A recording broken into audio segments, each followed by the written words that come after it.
have big news. Petrol की price ₹7.5 reduce हो गई है. The new rate is 264 rupees per litre. लेकिन on the other hand, diesel ₹1.5 महंगा हो गया है, bring the price to almost 286 rupees. आप सोच रहे होंगे एक चीज़ ऊपर जा रही है दूसरी नीचे जा रही है. तो let's break it down for you, क्योंकि फ्यूल प्राइसिंग सिर्फ नंबर्स नहीं बल्कि इकोनॉमी के हर सेगमेंट को अफेक्ट करती है.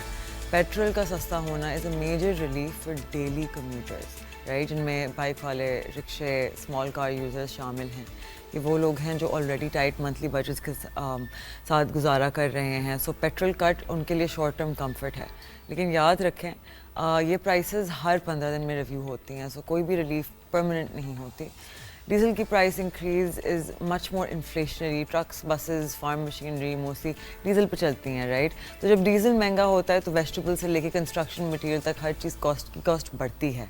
It's the invisible driver of महंगाई. तो जो हर किसी को फील होती है, to be very honest, even अगर आपको उस वक्त समझ नहीं आ रहा कि उसका इफेक्ट कहाँ आता है. अब आते हैं असल मैकेनिज्म को.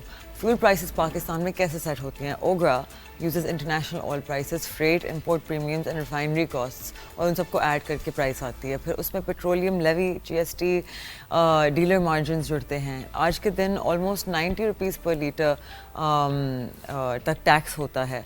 सो इवन अगर ग्लोबल प्राइसेस नीचे आ जाएं, फुल रिलीफ कंज्यूमर तक नहीं आता. दिस टाइम पेट्रोल का रेट इसलिए कम हुआ है क्योंकि ग्लोबल मार्केट में पेट्रोल प्रीमियम्स और फ्रेट दोनों गिरे हैं. डीजल में ये डिक्लाइन नहीं आया. OGRA's local adjustments made it more expensive. ये ड्यूल प्राइसिंग कंज्यूमर को कंफ्यूज करती है और सबसे ज़्यादा प्रेशर ट्रांसपोर्ट और एग्रीकल्चर सेक्टर्स में पड़ता है. और सबसे इम्पॉर्टेंट चीज़, फ्यूल प्राइसेस सिर्फ इकोनॉमिक इंडिकेटर नहीं, ये पॉलिटिकल टूल भी हैं. जब इलेक्शंस नज़दीक हों, फ्यूल सस्ता हो जाता है. जब IMF का प्रेशर होता है, लेवी बढ़ जाता है और आवाम का बर्डन भी. So this is not just a price update, ये एक सिग्नल है जहाँ इकोनॉमी कहाँ जा रही है. और इस सिग्नल को इग्नोर करना ख़ुद को अंधेरे में रखने जैसा है.